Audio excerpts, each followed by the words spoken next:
Michael Moran is a political analyst and lecturer in political risk. He's also the CEO and Chief Research Officer for the business consulting group Transformative.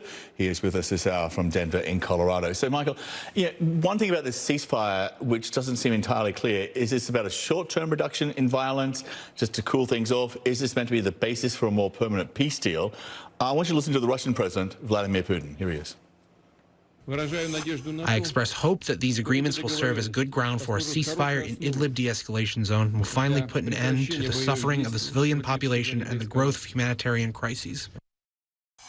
If you listen closely, assuming the translation is correct, it seems this is more of a pre-step before they get into some kind of real peace deal for Idlib. Is this how you see it? Yeah, I think, the British defense minister today said, when you do a deal with Vladimir Putin and shake his hand, make sure you count your fingers on the way out. And I think that's a lesson the Turks are learning in the hard way right now. They have tried very, very hard to play a kind of middle game with the Russians on one side, the United States and NATO on the other. And it's not working out for them. They've been put in a very difficult situation in terms of not wanting Assad to, the Assad government and Syria to take over this piece of land. But on the other hand, Assad is aligned to Russia, and that has basically tied Erdogan's hands, and he's been in a very difficult situation ever since. He's burned some bridges with the West, so he's in quite a bind, and I don't think that I see a real kind of permanent ceasefire coming out of this. Right. If it's not working out for the Turks, it's certainly not working out for what, 1 million or so Syrian refugees who have moved to the Turkish-Syrian border.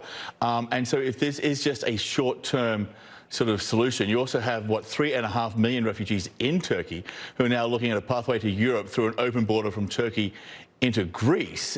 This is not a good recipe for any kind of long-term solution. No, and it's very cynical. I mean, you've got two very cynical governments involved in this ceasefire negotiation.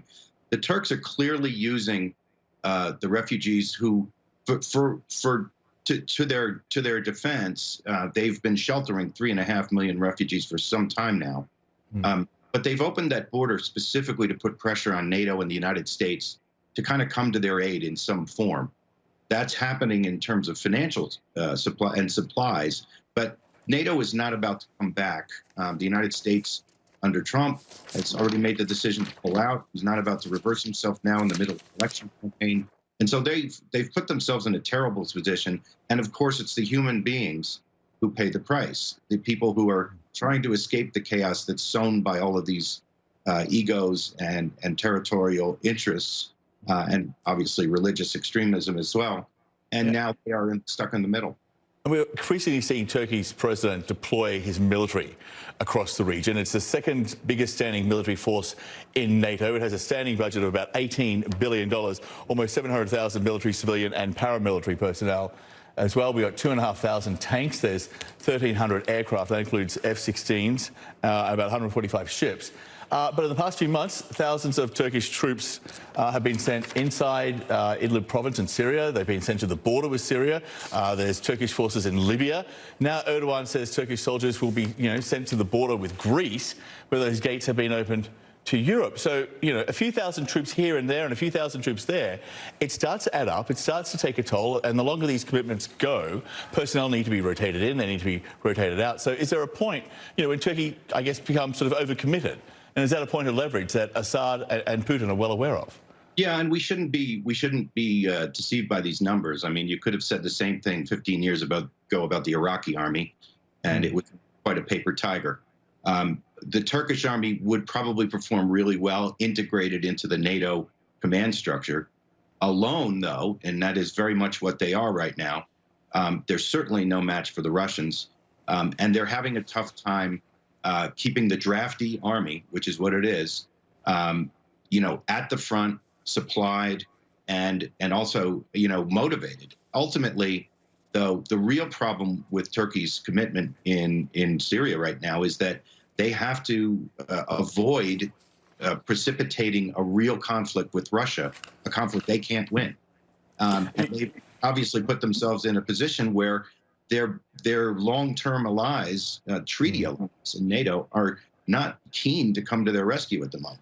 Yeah, and you touched on this sort of already, but the Europeans have expressed some sympathy and some financial help for Erdogan and Turkey in the prospect of dealing, with hundreds of thousands of more refugees from Syria. But that comes with a but. Listen to this. Turkey is not an enemy, but people are not weapons either. We now have a chance for a new deal on asylum and migration, and this, I dare to say, will be our last chance. Europe cannot fail twice. That's the Vice President of the European Commission. So at the same time, publicly, though, as you said, there's been really nothing from the United States, no support either from NATO. And the Turks must be wondering, what's the value of being a NATO member at this point? Yeah, there is a real short-termism that's prevalent in the West right now. Obviously, politically, it would take a very brave and talented politician to do what Merkel did years ago and say, okay, well, bring them on, bring the refugees in. That's clearly had a very strong, dramatic effect on European politics. It's the kind of effect that immigration has had on the United States in terms of its politics. So that's probably not on the cards. So there's some cynicism on both sides. But it's also worth noting that, 10, 15 years ago, an American president of any party would probably have seen this as just a wonderful opportunity to go in there and stop this slide of a very important NATO ally toward the Russian camp. And ultimately, it doesn't seem to be within the capacity of any of the leaders of the West right now to think that way at all, partly because their hands are tied by domestic politics, but partly because they're just not really that clever when it comes to diplomacy and geopolitics. Yeah, it's never been an easy game to play, and game is not the right word, but it's always been difficult, and even more so now, it seems. But Michael, thank you so much for being with us. We really appreciate it. Thank you. Thank you. We'll take a short break. When we come back, the ups and down day for Wall Street, driven by fear of the coronavirus. We'll see how the Asian markets are doing. When we come back in a moment, we'll have a live report. Also ahead, demand is up, production is down, forcing medical supply companies to make some tough calls about who gets what.